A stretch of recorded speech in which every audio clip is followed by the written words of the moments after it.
النهارده بقى عندنا رنجة. الرنجة بتاعتنا النهارده بقى ايه يعني، خطيرة بقى، مبطرخة بقى وزي العسل. النهارده بقى نفسنا ناكل رنجة. نزلت جبت رنجة، بسم الله الرحمن الرحيم. شايفين بقى الجمال اهو. انا ما بحطلهاش زيت ولا اي حاجة، انا برصها في صاج كده بتاع الفرن او على النار من فوق اهي جنب بعضها كده، واحطها على النار هاديه، وبعد كده اغطيها بغطا حله كده وخلاص لحد ما تستوي. بصوا انا حطيتها اهوت على النار، لا زيت ولا اي حاجه، وعلى نار هاديه. هغطيها كده بغطا عشان طبعا الريحه بقى ما تبهدلش الشقه، فهغطيها كده واسيبها بقى على نار هاديه خالص 5 دقايق على الوش ده و5 دقايق على الوش ده، واقلبها معاكم. لما تكون بقى الرنجة استوت، انا جايبه كمان سردينية مخللة واحدة كفاية قوي علشان الاولاد طبعا ما ياكلوش حادق كتير اهو.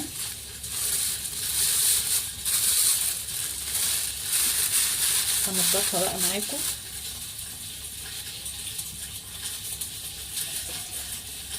هبتدي بقى انضفها، بقطع الراس من هنا كده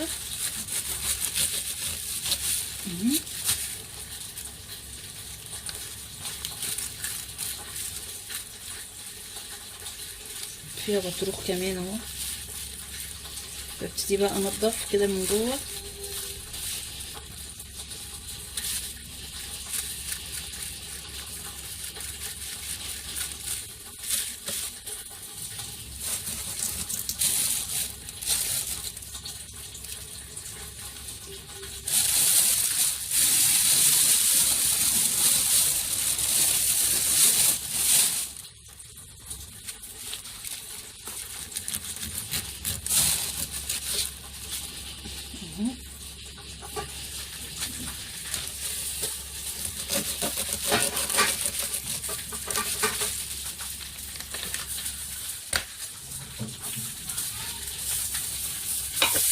اعصر بقى عليها ليمون واقطعها قطع صغيره كده عشان نعرف ناكلها. الرنجة معانا بدأت تفتح اهي. ابتدي اقلبها كده، مجرد ما بقلبها بتفتح لوحدها. هغطيها بقى لان لسه طبعا ما استوتش. بصوا الرنجة بدأت تفتح اهي، استوت تقريبا اهي.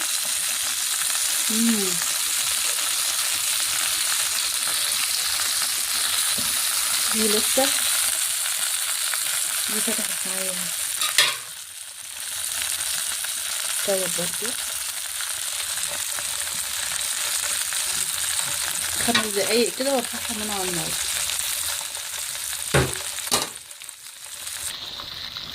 بصوا بقى فكت خالص اهي. هنبتدي بقى ناخدها ونفصصها ونقدمها لكم بقى بالشكل النهائي. هبتدي بقى افصصها زي ما انتم شايفين كده. احطها هنا في الطبق كده كده احسن. لما تقدميها كامله بتبقى الولاد مبيبقوش عارفين ياكلوها. بصوا طالعه زي العسل، حلوه قوي قوي يعني ما شاء الله، بألف هنا وشفا. هكملها بقى تصفيف، قصدي تفصيص، واوريها لكم بقى بالشكل النهائي.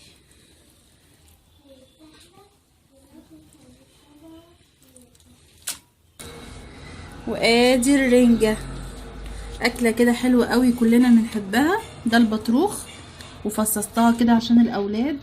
وده ادي الرنجة، وادي العيش البلدي، وادي السردين المخلل، وادي الطماطم والبصل، وبألف هنا وشفا. وطبعا كان هناكل معاه خس. ما تحطوش خيار مع الرنجة لانها بتبين الزفارة بتاعتها. فالطماطم والبصل والخس او الجرجير حلو قوي. بألف هنا وشفا. يلا هجوم على الاكل كله، يلا بسم الله الرحمن الرحيم.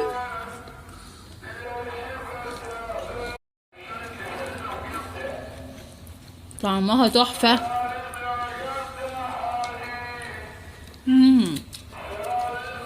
بصل